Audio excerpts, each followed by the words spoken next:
सन्माननीय आपले विलास पैलवान यांच्याशी चर्चा करून आम्ही ती 5,000 फीस ठेवलेली आहे आणि गाडीची किंमत आहे जी आपली फर्स्ट प्राइज आहे। एक रेकॉर्ड ब्रेक आपण करूया। माहिती संघटनेचं वगैरे काय बोललो नव्हतो, पण एखाद्या वेळी ते शब्द मागे पुढे झाला असेल तर मी संघटनेची सर्वांची त्यावेळेस भाईंशी बोलून मी दिलगिरी व्यक्त केली। आणि आतापर्यंत व्हॉट्सअप आता सर्वांना माहिती आहे की 19 फेब्रुवारीला मैदान आहे, पण आता तो 25 ला आहे। पण आतापर्यंत किती गाड्यांची नोंद झालीत? आता तर भरपूर कालावधी आहे। नक्कीच 1 नंबरला थार असेल, 2 नंबरला रेनॉल्ट क्विड असेल, 3 नंबरला बुलेट असेल आणि 4 नंबरला पल्सर असेल। आणि मथुर हा राहुल भाई तर माझा भाऊच आहे, दादाची उपस्थिती आम्हाला ना 100% राहुल भाई असणार। राहुल दादा असल्यावर मागच्या वेळेस माझ्यावर राहुल भाई रागवलेले, कारण की मी त्याला बुलंद आवाज सुनील मोरे असणार होते पण नव्हते। मग यावेळेस कोण असणार आहे? तुफान गर्दी, राहुल दादा, मथुर, सोनिया पण असणार आहे, गुंगा असणार आहे आणि आपल्या जयेश दादा पाटील यांची दावण सुद्धा दिसणार आहे, आपल्याला बकासूर सुद्धा दिसणार आहे, रायफल पण दिसणार। रायफल मागच्या वर्षी मला वाटतं होतं, रायफल सुद्धा होते। म्हणजे मोठमोठी नामांकित बैल येतील आणि अशी गर्दी दाखवा, अशी नोंदणी करा ना की मैदान दाखवूया की मुंबईमध्ये सुद्धा आम्ही 3 फेऱ्याचं मैदान घाटाप्रमाणे करू शकतो आणि गाजवू शकतो। माझा एकच म्हणायचं, जसे पुशेगावला सुद्धा एंट्री होते त्याप्रमाणे रेकॉर्ड ब्रेक एंट्री होते।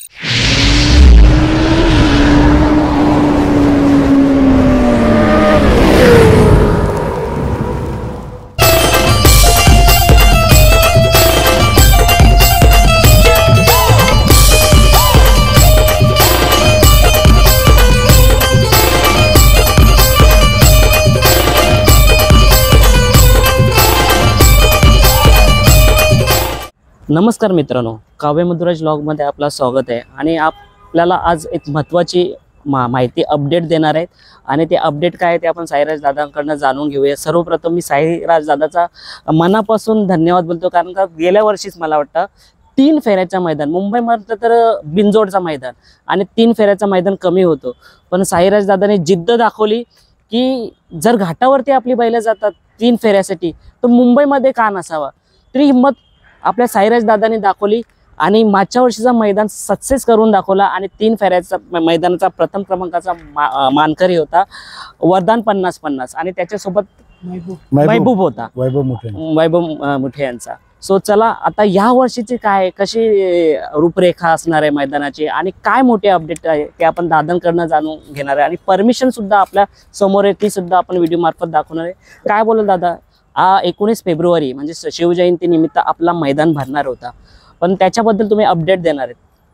19 तारखेचा मैदान कॅन्सल झाला कारण परमिशन भेटली नाही, तर आपण 25 तारखेची परमिशन आपल्या हातामध्ये आलेली आहे। कारण काहीतरी शासकीय कारणामुळे 19 तारखेला आपल्याला परमिशन भेटली नाही, पण त्याची तीच परमिशन आपल्याला 25 तारखेला भेटलेली आहे। म्हणजे जो बॅनर पडला होता 19 फेब्रुवारीला मैदान होणार होता तो आता 19 तारखेला न होता 25 म्हणजे मंगळवार 25 फेब्रुवारीला होणार आहे मैदानात। मग मैदानाची रूपरेखा कशी असणार? कारण तुम्ही तिथे दिले की एंट्री फी 5,200 आहे, थोडं त्याच्यावरती लोक चर्चा करतायत। चर्चा करण्यात आपण घाटावर देखील आता मी संघटनेच्या सगळं विचारून केलेले आहे, कारण की आपण जर 1000ला लाख रुपये बक्षीस संघटने भारतीय बैलगाडा संघटनेचा एक नियम आहे की 1000 रुपयाला लाख रुपये बक्षीस असावा। तर आता आम्ही एक गाडी बघत होतो आम्ही कोणती असेल, तर 5,000च्या वरती एंट्री फी कुठलीच नाही आणि ते संघटनेचा नियम आहे। सन्माननीय आपले विलास पैलवान यांच्याशी चर्चा करून आम्ही ती 5,000 फीस ठेवलेली आहे आणि गाडीची किंमत आहे जी आपली फर्स्ट प्राइज आहे त्या गाडीची किंमत आहे जवळजवळ 5.5 लाख रुपये। अच्छा, आणि आयोजक कोण करणार आहे या मैदानात? या मैदानाचे मी स्वतः करणारे मुख्य आयोजक आपले सुमित कुमार कंपनी असणार आहे आणि पूर्ण मैदानाच्या रूपरेषाची काय असेल नियोजन सगळं माझ्याकडे असणार। पारितोषिक तुम्ही सांगाल का कसं कसं दिलं? प्रथम काय, सेकंड काय? आम्ही पहिला जर 1000 गाड्या नोंद झाल्या, सुरुवातीलाच आमची चर्चा झाली होती मामांशी सोबत, जे आपले मामांचे पुतणे आहेत रणधीर असेल, सुधीर असतील, ते असतील, त्यांच्याशी आमची चर्चा झाली की आपल्याला असं कार्यक्रम करायचा आहे। सर आम्हालाच ठेवायचा होता, पण तुम्ही जर हस्तक्षेप केला तर अजून मोठा आपण कार्यक्रम ठेवू। तर त्यांनी स्वतः हे केलं की आपण सध्या चर्चेत कुठले काय पक्ष असते, पण आपल्या मुंबईमध्ये असं कोणी मैदान ठेवला नाही की तिथे 3 फेऱ्याचा आपण ठेवला होता मागच्या वेळेस, तसाच मैदान ठेवूया। आणि सर्वात मोठी बक्षीस म्हणजे आपल्या सध्या बैलगाडी क्षेत्रामध्ये क्रेज आहे ती म्हणजे थारचा, तर त्यांनी थारला पण होकार दिला, पण त्याच्यानंतर एंट्री फीचा थोडासा विषय झाला। त्याच्यानंतर आम्ही बोललो की साहेब थार आपण एक काम करूया की ज्यावेळेस 1000 गाड्या एक रेकॉर्ड ब्रेक आपण करूया मैदान। मामांना सुद्धा मी शब्द दिला होता, त्यांनी सुद्धा मला खूप मागच्या वेळी 2023ला खूप सहकार्य केलं होते, ते स्वतः माझ्या सोबत होते त्यांना सुद्धा मी शब्द दिला होता की मी स्वतः त्यांना बोललो की मामा सर्वात मोठा मैदान मुंबईमध्ये तर तुमच्या नावाने होणार आणि ते भरून दाखवणार मी. आणि मामा म्हणजे मित्रांनो आताच खासदार झालेले आपले बाल्या मामा.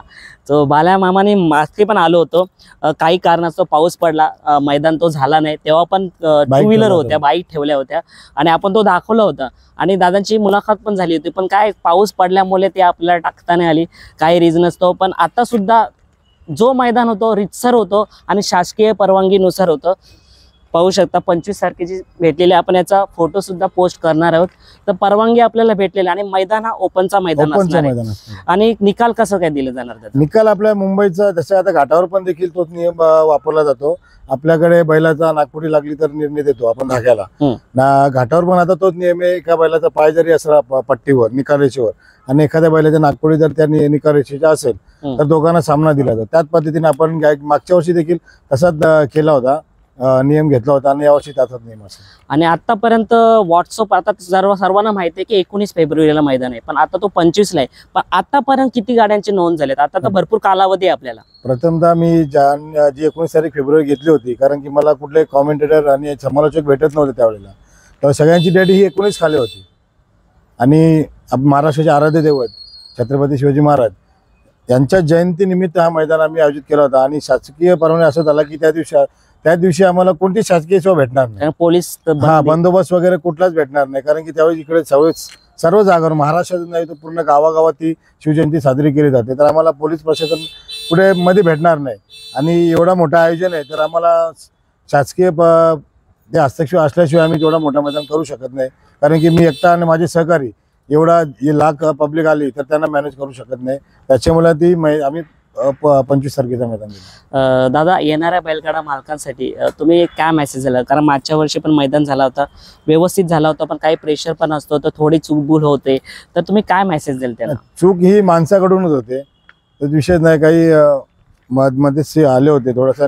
पहिली गोष्ट म्हणजे ती मी निर्णयाबद्दल त्यावेळेस होतो, पण मी त्यावेळेस संघटनेचं वगैरे काही बोललो नव्हतो. पण एखाद्या वेळी ते शब्द मागे पुढे झाला असेल तर मी संघटनेची सर्वांची त्यावेळेस भाईंशी बोलून मी दिलगिरी व्यक्त केली होती. पण त्यावेळेस दिलगिरी व्यक्त केली होती मी सर्वांशी बोलून. नक्कीच. आणि त्यावेळेस आपलं ठरलं होतं की महाराष्ट्राचा बुलंद आवाज सुनील मोरे असणार होते, पण नव्हते. मग यावेळेस कोण असणार आहे, कसं असणार? सुनील मोरेशी सुद्धा कॉन्टॅक्ट केला होता आम्ही, पण त्यांची सुद्धा डेट भेटत नव्हती. पण ते स्वतः बोलले की मी 19ला खाली आहे. तर मी पहिला समालोचक म्हणजे सुनील मोरे, पहिली गोष्ट ते मला वैयक्तिक हवे होते माझ्या मैदानाला. पण आता मी अपेक्षा करतो की ते मैदानाला येते म्हणून 25 तारखेला. 25 तारखेला काय खास आकर्षण असलं? कोणते कोणते महाराष्ट्रातून बैल येतील? पण ते सर्वांचे कॉल झालेले आहेत. आणि सकाळीच मला सचिन शेठ आपले घर आहेत त्यांचा सुद्धा कॉल झाला, त्यांची सुद्धा एंट्री झालेली आहे. असं नाही की नाही झाली, पण थोडासा विलंब जातोय. आता कसं त्यांच्यावर आहे. म्हणजे बकासूर आपल्याला बघायला भेटेल 100%. महाराष्ट्रातील आता मी राहुलबाईंशी पण काल परवा दिवशी चर्चा केली. राहुलबाईंशी पण ते आता कुठेतरी कार्यक्रमाला होते म्हणून मला भेटले नाही. आणि आपले देसाईच्या माझे मोठे बंधू रवी म्हात्रे ते सुद्धा आहे. पहिली गोष्ट त्यांचा सुद्धा धन्यवाद देतो. त्यांनी मला एक चतुर्थ पारितोषिक आपला बुलेट पल्सर ती मला त्यांनी दिली, स्पॉन्सर. अच्छा, स्पॉन्सर केलेले. अरे वा. त्यांचा सुद्धा आता वर्षातून एकदा मैदान होतो, पण मैदान बिनजोडचा तुफान बोलतो रवी म्हात्रे यांचा.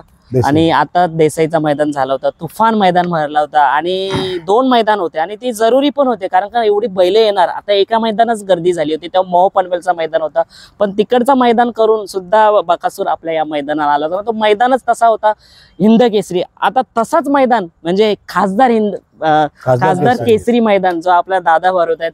नक्कीच जर थार मिळवायची असेल ना, एवढी संख्या दाखवा की थार ती कोणाची तरी झाली पाहिजे या हिशोबाने. कारण का आता डिस्कस होते 5200, बरोबर आहे. थार काय स्वस्त नाही, जवळजवळ 25-30 लाखाला थार असेल. 15 लाखाची आपण जवळजवळ 19 लाख रुपयाची थार आहे. पण जे असतात मागे पुढे काय होतं आणि बाकीचे पण प्राइजेस त्यानुसार ते आपल्याला त्या गाड्याची नोंद झाली तर नक्कीच थार सुद्धा असणार आहे. त्यावेळेस नक्कीच 1 नंबरला थार असेल, 2 नंबरला रेनॉल्ड क्विड असेल, 3 नंबरला बुलेट असेल आणि 4 नंबरला पल्सर असेल. आता मैदानाचं काम कसं कुठपर्यंत आलंय? मैदानाचं काम 90% जर झालेलं. फक्त मला ग्रेडर मारायचे आणि ती फक्त लेवलिंग करायची. आणि काहींचे फोन झाले की तास छोटे आहेत. ऍक्च्युली ती माती पडल्यामुळे ते तास छोटे वाटतात. जेव्हा ते ग्रेडर मारेल 1 लेवल झाली तर जवळजवळ 15 फुटापर्यंत एक पट्टी आहे आपली. 15 धावण्यासाठी. फुटापर्यंत. आणि जागा भरपूर आहे. तुम्ही आता पुढच्या वेळेस याल त्यावेळेस नक्की तुम्ही दाखवाल. नक्कीच मी प्रयत्न करेन की या 2-3 दिवसात मैदान दाखवण्याचा. तर दिवस आता रात्र झालेली आहे, आपल्याला व्यवस्थित मैदान दिसणार आहे, तोपर्यंत तयारी पण झाली असेल. साधारणतः एका याच्या पल्ल्यामध्ये किती गाड्या धावतील असे ठेवलेत तुम्ही? 10 ट्रॅक तर बनवलेलेच आहेत. 10 ट्रॅक बनवलेले आहेत. आणि बैल पण बांधायला इतकी जागा आहे. जसे आपण मागच्या वेळेस झाली की बैल बांधायला खूप सावली आहे, कुठं कोणाला काही आणायची गरज नाही. आणि जे कोणी आपल्या घाटावरून येतील, साताऱ्यावरून येतील, पुण्यावरून आणि नाशिकवरून, इतर भागातून, पूर्ण महाराष्ट्रातून कुठून येतील, कारण एक दिवस ते इथे आले तर त्यांच्यासाठी जेवणाची सुविधा देखील आम्ही केली. जेवणाची सुविधा आणि त्या बैलांसाठी चारा वगैरे. सो घाटावरून जर कोणी येत असेल आणि कोणी इथे एक दिवस अगोदर येणार, मी तर सांगतो एक दिवस अगोदर या, दादांची सोय तर असणारच आहे. आणि माझं एकच मत आहे, आम्हाला सुद्धा थार बघायचे आणि कोणाच्या तरी ती नावे होताना बघायचे, त्याच्यासाठी आपल्या गाड्याची नोंद झाली पाहिजे. जर झाली तर नक्कीच, आणि मैदान नक्कीच पारदर्शक तुम्ही जीटीसी लाईव्ह ठेवलेलं आहे. जीटीसी लाईव्ह त्यांच्याशी पण मी चर्चा केली. मागच्या वेळेस पण तेच होते, यावेळेस पण तेच आहेत आपल्याला. नक्कीच दादा. आता आपला जाता जाता एवढंच बोलेन की 19 फेब्रुवारीला हा मैदान आहे, याची नोंद घ्यावी. हा मैदान भरणार आहे 25 फेब्रुवारीला रीतसर, कारण का बैलगाडा चालकांना मालकांना सुद्धा काही इश्यू नाही यावा, कारण का येणाऱ्या जाणाऱ्या गाड्या शिवजयंतीनिमित्त कल्याणमध्ये देखील खूप रॅल्या निघतील, आमच्या भागातील रॅल्या निघतील. त्याच्यामुळे कुठे येणाऱ्या जाणारा त्रास व्हायला नको. आणि ट्रॉफिक पण आहे. आणि आम्हाला पहिली गोष्ट म्हणजे आम्हाला पोलीस प्रशासनाचा तिथे हातभार लागणार नाही, आणि म्हणून आम्ही तो पुढे केलेला. कोणी वाईट कमेंट करू नका. कसं मागे पुढे होत राहतो. आणि मोठा मैदान आहे हा, बिनजोडचा मैदान आहे, 3 फेऱ्यांचा मैदान आहे, तर मोठा मैदान आहे, तो रीतसर कसं होईल हेच दादा बघत असतात. विषय कसं असं माहिती आहे का, बिनजोडचा मैदान आपण एक दिवस अगोदर कॅन्सल झाला तर विषय येत नाहीये, पण हा मैदान आहे, या सगळ्याच गोष्टी मला मॅनेज कराव्या लागतात. आणि सहजासहजी 3 फेऱ्याच्या मैदानाची माहिती ही मी सर्वांकडून, जे आपले माझे घाटावरचे मित्रमंडळी आहे त्यांच्याकडून जेवढी काही घेता येते ती गोळा करतो. आणि मी स्वतः करतो नियोजन. माझ्या सोबतीला माझे कार्यकर्ते असतात, माझे भाऊ असतात, मी सगळ्यांना एक एक कामं देतो की तुम्ही हे काम करा. आता हा आणि मैदानाचं काम आणि परमिशनचं काम मी स्वतः बघतो. आणि आता आमंत्रण करायला स्वतः मी जाणार आहे. आणि पहिली गोष्ट, आज मला आपले दादा सरकार, त्यांचे प्रवक्ते महेश म्हात्रे, त्यांचा सुद्धा आज कॉल झाला होता. मी गुरुनाथ शेठच्या आज त्यांची आज भेट पण घ्यायची होती, पण मला परमिशनसाठी जायचं होतं, म्हणून आज मी गेलो नाही त्यांच्याकडे. पण ते उद्या नक्की माझी भेट असेल. नक्कीच. मग दादा सरकारच्या आता बैल मैदानात असतात पण शर्यत नाही होत, मग या वेळेस काय आपल्या मैदानात होईल का? खरं तर म्हटलं तर मी 26 जानेवारीला आपण आमंत्रण देखील केलं होतं, आणि आपणची प्रवृत्ती थोडीशी गंभीरच होती, आणि त्यावेळेस ते बोलले होते मी नक्की येईन. तरी सुद्धा माझे कल्याणचे बंटी म्हात्रे ते स्वतः परत एकदा माझ्यासाठी गेले होते, त्यांना निमंत्रण द्यायला, त्यांच्या घरी गेले होते. पण प्रवृत्ती थोडीशी त्यांना चालता येणं झालेला, पण ते शब्द दिला होता त्यांनी की मी येईनच. मग तसेच आता गुरुनाथ शेट्टी आमची चर्चा झाली तेव्हा ते बोलले की आम्ही नक्कीच येऊ. आमच्या गाड्यांची नोंद होण्याची शक्यता आहे, नाकारता येत नाही, पण ते आता त्यांच्याशी भेटल्यानंतरच आम्ही बोलू शकतो की ते येणार आहेत की नाही. आणि मथुर, हा राहुल भाई तर माझा भाऊच आहे, ना 100% राहुल दादा असल्यावर. मागच्या वेळेस माझ्यावर राहुल भाई रागवलेले, कारण की मी त्याला घाई गडबडीमध्ये मी त्याला आमंत्रण देऊ शकलो नाही. आम्ही एकच आमचा ग्रुपच आहे, माऊली ग्रुप म्हणून महाराष्ट्राचा. त्याचे जे महेश पाटील असतात, आमचे राहुल भाई, रवी पाटील असतील, रवी म्हात्रे असतील, हर्षन शेठ असतील, असे भरपूर जण आमचे आहेत.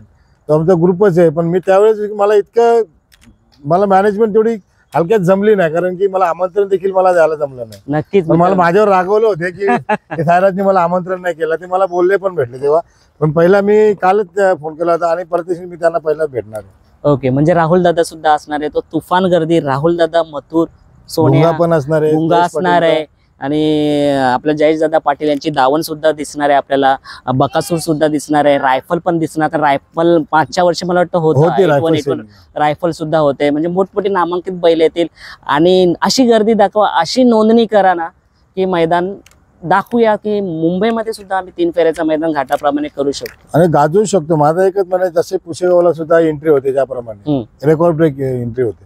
पण ठीक आहे, तिकडे जागा असते, आपल्याकडे सुद्धा तेवढीच जागा आहे. एखाद्या वेळेस कोणाला मैदान बघायचं असेल नक्की फोन करून या, मैदानाची जागा बघा, आणि प्रथमतः पहिले ट्रॅक बघून घ्या. मला तर ती रोलर मारायची गरज नाही, पण प्रेक्षकांच्या माहितीसाठी रोलर सुद्धा मारणार आहे. नक्कीच. आता सहकार्य कोणाकोणाचं लागले या मैदानाला?